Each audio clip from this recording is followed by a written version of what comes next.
Welcome, welcome, my friends. It's Paula, your direct sales mentor, and we are going to all year long create simple systems and strategies that will help you grow your business online and in person. We can talk about that too.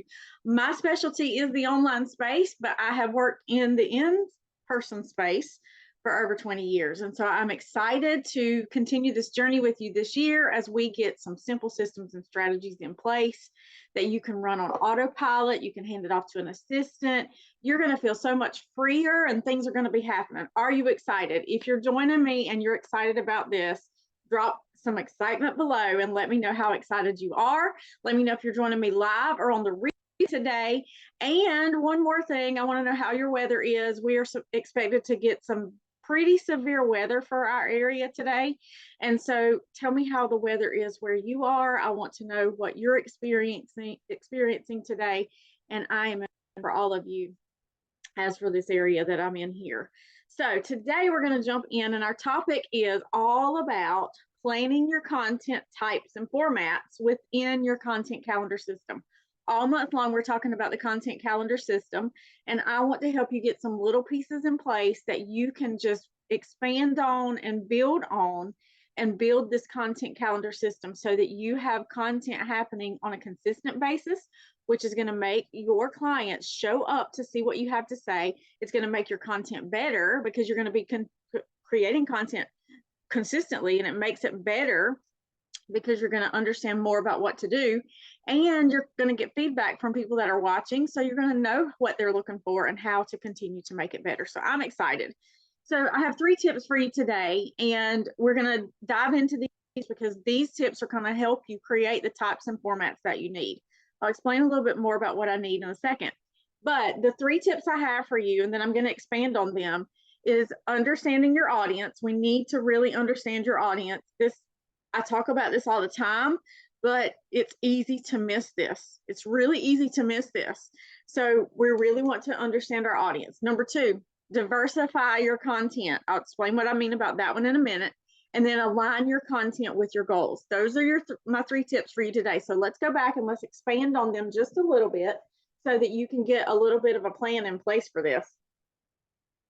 I've got some allergies going on, so forgive me if I have to sneeze and all of that stuff today.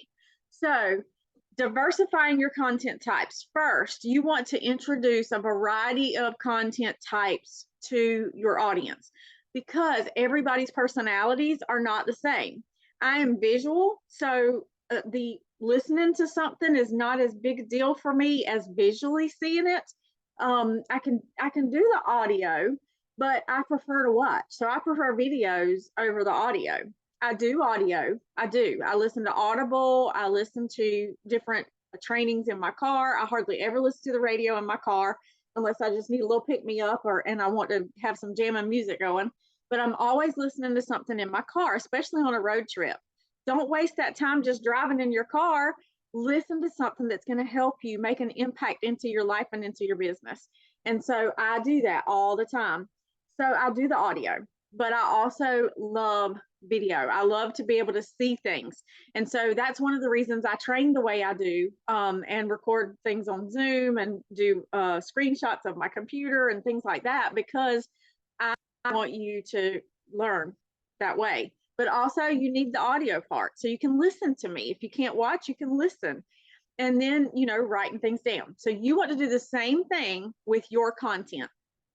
You want to give your audience a different variety of different types of content. So you want written content, you want images, like pictures that you take of yourself, images that you take of your products, images that you take to get your point across about something, videos, as I've already talked about, information graphics, where maybe you're explaining something to your audience and you need to do a graphic with some different information on there that explains.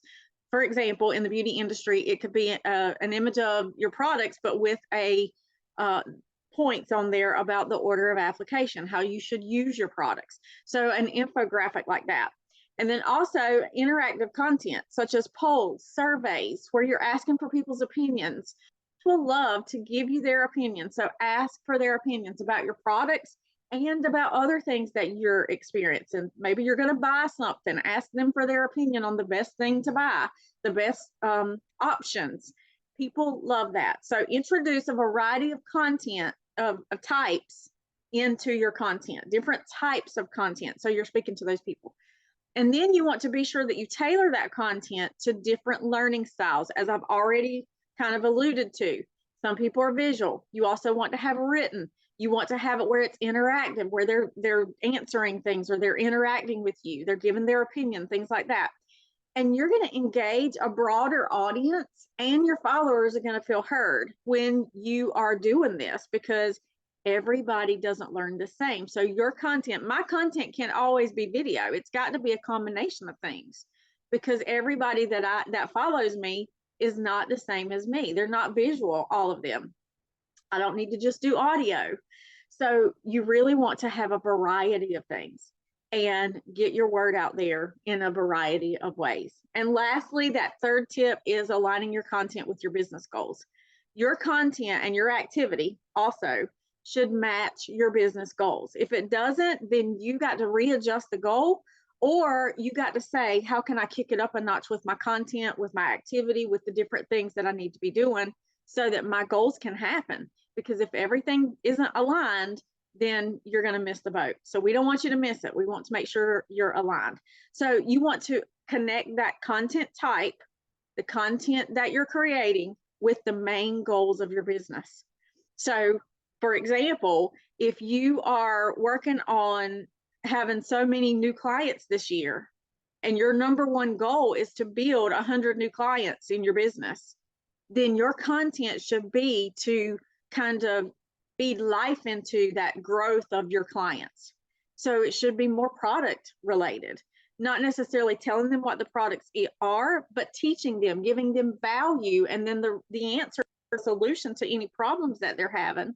You're going to give them value around those problems, and then the solutions are maybe the product that you have, and you sell that and you talk about it on a private Zoom or an in-person appointment. That's just one example.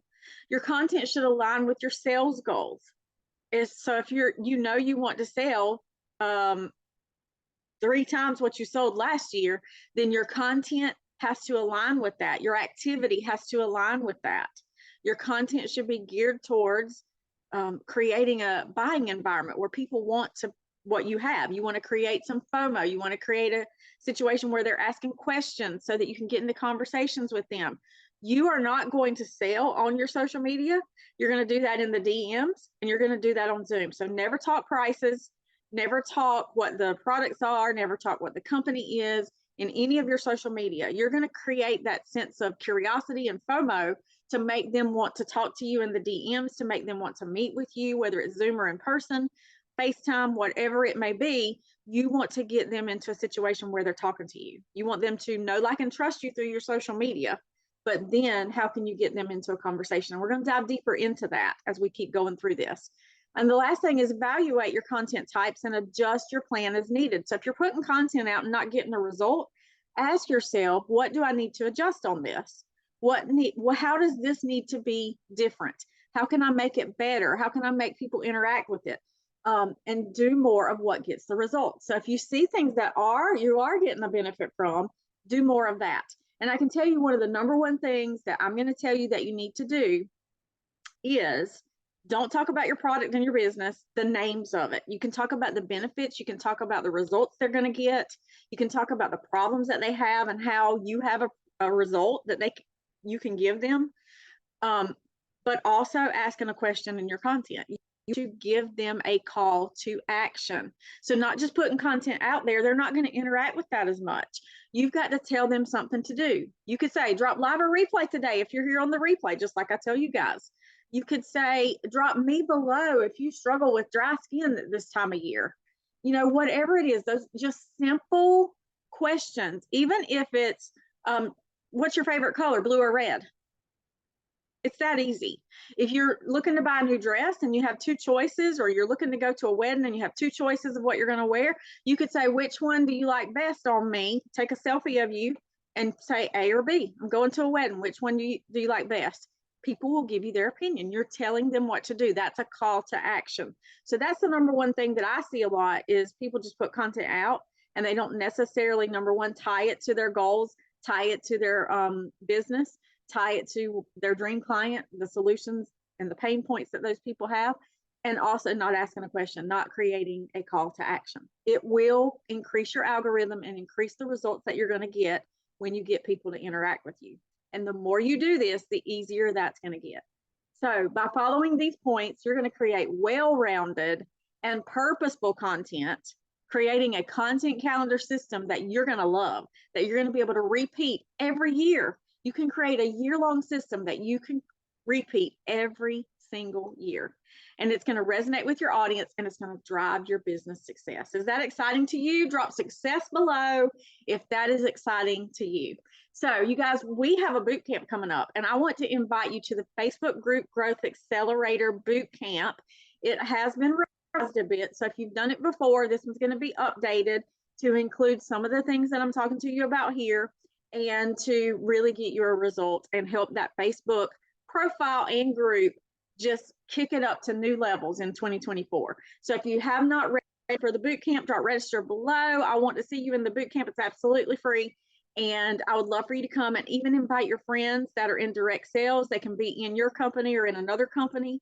Invite them here to the group so that they can get registered and participate as well. So you guys, that's all I have for you today. I'm so excited to continue to work with you as we continue to move into creating this content calendar system. If you are in the society, the club, or the CEO Academy, we have a Zoom right after this today at 11 a.m. Eastern Standard Time. And you guys be safe out there. I can't wait to see you soon. Have an awesome, amazing day, and we will continue to work on our content calendar system. Drop register below if you're joining me in the boot camp.